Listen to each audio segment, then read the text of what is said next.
The battle for the future of the workplace is about to get really, really serious, as a new survey shows that the majority of big firms are looking to cut dramatically their requirement for office space. Now, to discuss all that, as always, I'm joined by none other than Andrew Roberts. Hi, Andrew. Hi, Ranjan. Great topic. But are they changing the workspace? Are they ditching it? Or are they growing office space? Well, we're going to discuss all of that, but if you're new to this channel, make sure you hit that like button, show us that love and all of that, and also subscribe and hit the bell icon. On this channel, we put out new content each and every week, all dedicated to keeping you on top of your property investment. So there's this survey of some 350 top firms in The Guardian, and this is what it's basically saying, that they don't need offices. I mean, how do you interpret these findings? Well, first let's describe top firms and large firms. They're firms that employ 50,000 people or more. So they're very large businesses. They tend to be global businesses. And what they're suggesting is that they plan on cutting their workplace space by 10 to 20% of the floor area that they're leasing at the moment. So there's all this talk about hybrid work environments and all of that. So basically they're going to be sitting at home watching Holly Willoughby while trying to do some Zoom conference at the same time. Is that it? Absolutely. I mean, they're sitting there and they're looking at this and they're saying to themselves, we need to pay less. Our employees have proven through COVID that actually they can wiggle the mouse enough to justify them working in a hybrid work situation. Now, I actually find it quite interesting because when you look at smaller businesses with 10,000 or fewer employees, so relatively small businesses here, 55% of those are looking to increase their office space and take space in other countries as well. So they're looking to expand. So is this a case of business models not aligning? Well, there is a little bit about that, but I mean, we're going to quickly get on to what this means for property investors, because there's huge opportunities here. And I think you've got a point. I think big companies are able to respond to all sorts of trends far quicker, like these AI trends, for example. Yeah. Just like robots had a massive impact on the manufacturing industry, AI is going to have a massive impact on office working. On the intelligence industry, absolutely. And it's good for us as property developers, as you alluded to, because as property developers, if 350 of the largest firms are looking to ditch office space, 20% of it, and we're talking 50,000 plus employee firms, that's a lot of office space here that's going to be coming out into the marketplace. So who's going to take it up? And the other thing is, I mean, actually our studios here are in a serviced office building, which is home to some 40 local businesses. And what you see in this building and across the land is that when a new tenant, a new business moves into this centre, no one comes in with a filing cabinet anymore. You know, filing cabinets, documents are not there. They're in the cloud. So that in itself has saved so much office floor space that is simply no longer required. And I guess the other thing I've noticed in this building here, when you look at some of our tenants and you go to their website and you go to the Meet Our Team page, there are about 20 people in the company, but they've got an office suite for 3 people.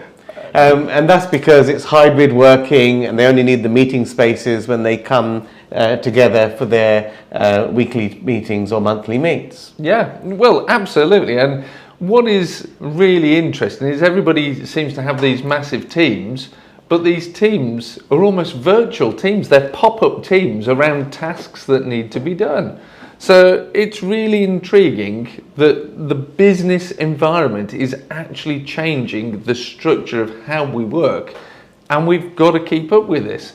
Not only is the business environment changing, but the property industry is changing, and that was where back in August 2022, Boris gave us these wonderful permitted development rights.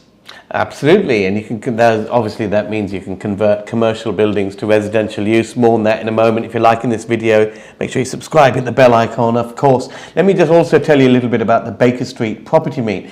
The Baker Street Property Meet is the UK's largest property networking event, and it's the place where you can come and meet Andrew and myself in person. We have 300 people join us for our monthly networking meets in central London. We meet up on the last Wednesday of every month, and you can find out details of this month's meet at bakerstreetpropertymeet.com. As you mentioned, permitted development rights, and you know, a lot of buildings that they're talking about in this article are headquarter buildings. Yeah. And those are often new and swanky. They're often new, they're swanky, they have a lot of windows in them, so they meet the adequate natural light. But better still, I mean, the thing for me with permitted development, I listen to a lot of people and they want to be developers because they see big bucks, but they often have to wait 2-3 years. And we were at an event at the weekend and a developer stood up on stage and said, if you want to be a developer, get poor fast. Now with what we do, we take an existing building that already exists, we apply for permitted development, and in 56 days our builders start work on site. So it's get rich quick. But I think that there's one thing with headquarter buildings, which the article talks about, is that some of them tend to be very, very big. And of course there is a maximum size of building that you can convert under the permitted development rules. Well, there certainly is. It's 1,500 square metres, which is round about 15,000 square feet. And a lot of these headquarter buildings, I've seen them 80,000, 120,000 square feet. So they're ginormously too big for what we need, which is where we come in with these multi-purpose buildings, commercial, multiple occupation buildings. Perhaps we have a little bit of residential, a little bit of leisure, a little bit of retail, and a little bit of office in one building. And one thing that I think is dramatically going to be affected is not so much the London HQ, because I think a lot of global companies will still want that presence in London, which is still a global global city. But what we're going to see the death of is these HQs in regional cities around the country. But the interesting thing is those regional cities, be them Reading or Fleet or Slough or all these sort of towns that used to have, I should have mentioned some up north towns, but for some reason Bolton, Manchester, and Liverpool into the none really came to mind. But anyway, regional town, non-London towns. Headquarter buildings are not in the middle of nowhere. They're not in the middle of a field. They tend to be in populated areas. Although there's no need for the headquarter building, those are in populated areas where there is a need for employment and housing. Residential. Well, I was going to say employment and housing. Exactly. And what we're going to be doing is converting those buildings for stay-at-home workers. Isn't that great?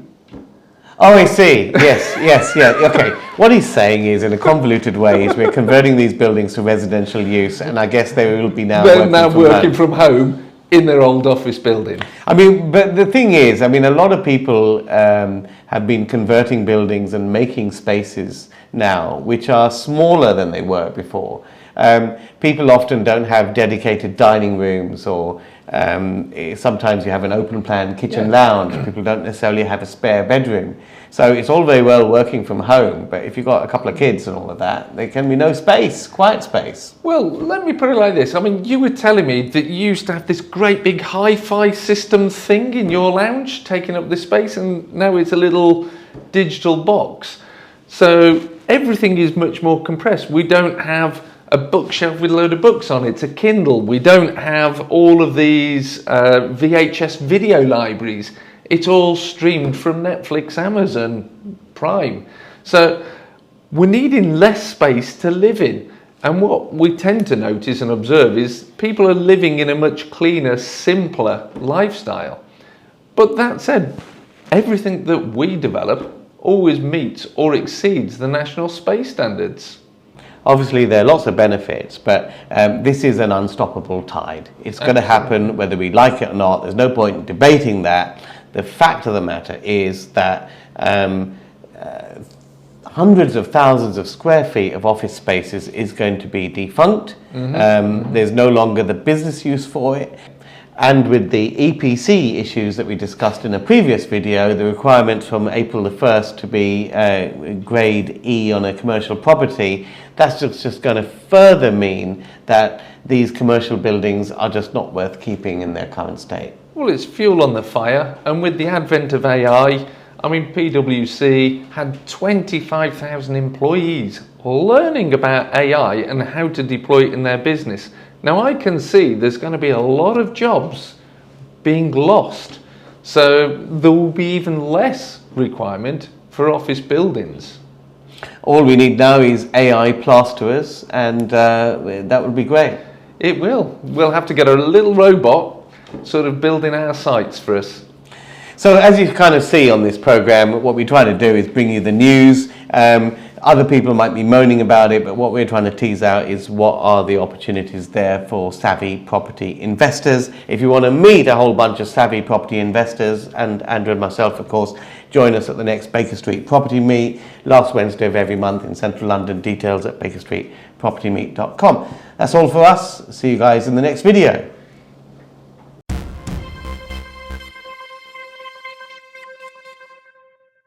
The Baker Street Property Meet is the UK's largest and #1 property investors networking event. The property market is going through monumental change right now, and at Baker Street Property Meet we aim to keep you up to date with the latest tips and tricks and insider tactics to help you keep on top of your property investing game and succeed in these troubled economic times. The Baker Street Property Meet is fundamentally about networking, because it's not what you know, it's who you know. And at Baker Street we aim to connect you with the people to make your property journey a monumental success. There's no better place to be to further your property investment journey than the Baker Street Property Meet. So make sure you're here, you're connecting with myself and Andrew Roberts, our expert guest speakers, and 300 passionate property people each and every month.